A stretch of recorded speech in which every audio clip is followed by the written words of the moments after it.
Okay, well, this is video part 3 of beading an orange shirt pin. As you can see, all of the beads have been put on and we are ready to do the filling in. We've outlined our shirts. So this outline is like a container now for all your beads that are going to go in here. And it's going to hold everything. To me, it's like it's going to hold that story. As we're beading, we think about things, right? So they say when you bead or make something for yourself or another person, that you should be in a good frame of mind and have good thoughts. Be positive. So you can do this in a good way, because your energies will, I guess they'll be incorporated into your work. So if you're very frustrated and not feeling happy, or you're having a hard time with this, put it aside, take a break, come back, and it should be a relaxing experience that you can enjoy. Again, we're not here to be perfect or to worry about things being the best. We're learning together, and the process is what counts. And that's like the biggest thing, is that we can be proud of what we've done because we did it in a good way. The fact that you're beading an Orange Shirt Day pin has a really good intention behind it. So, for a really important message. So let's not let any negatives take away from that, and take care of yourself. It's like we're beading a story, right?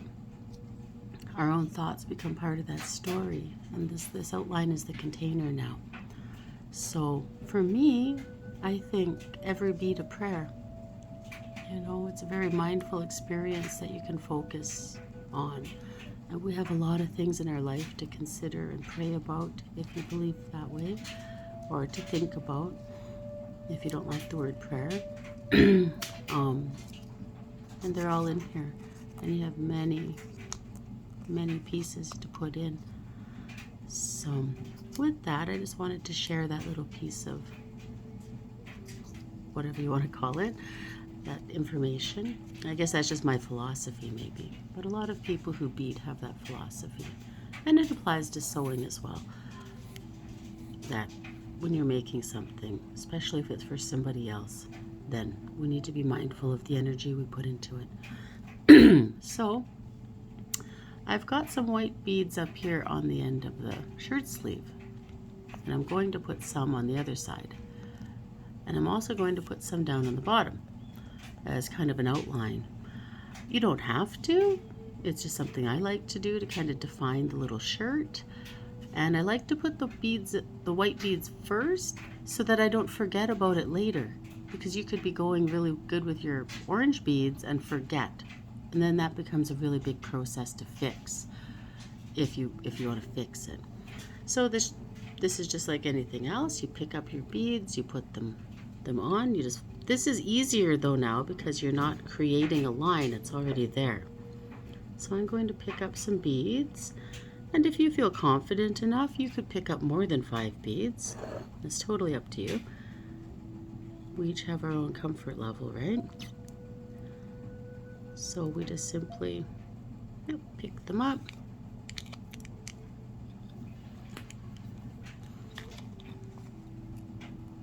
Line them up.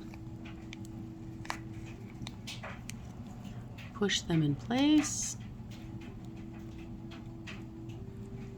And tack them down. Put them in. And away you go. Now that we're filling in, it's 100% your choice if you continue to stitch every bead, or you could stitch every second one if you like. It goes a lot faster that way. It's your preference. I always have good intentions of stitching every second bead or third bead, but I always end up stitching every bead down. It's just my habit. So I'm going to consciously skip over some, and for the sake of speed, do every second one. But if I know myself, I'll end up, it's just habit, I guess, I'll end up doing each one. So this one I ended up putting 3 stitches instead of 6, which obviously is faster. If you're going to do that, just be very aware that you keep your beads, take a good look at them and make sure they're flat and not poking up somewhere. So we'll finish this and then we'll start filling in the orange, and you should be getting fairly confident by now and have your own little technique sort of sorted out. And then I can show you how to do edging.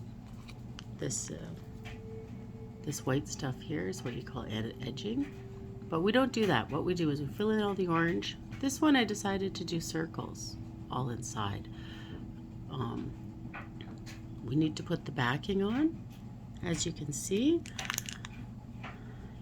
all the stitches, right? And this one you can't, it's finished. So we'll go through those steps together. So I'll put this on pause. I'll work on putting the white beads on the bottom, on the edge of the sleeve, and around the collar, if you choose. You can see these little guys each have the white around the collar and the edges. If you want to do that, and here you can fill in the beads. And again, you just use your thumb to shape things. This looks a little wobbly because there's nothing to support it, but once you get it filled in, that will straighten out. So this should take you a little bit. I'll put it on pause. We'll come back and do some more. Okay, so I've got the white on the bottom, and I've chosen to use some sparkly orange beads to make a little line there.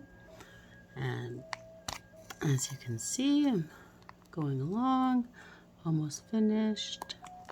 And that's how you fill in the rest of your shirt. You choose your colors and you just go back and forth.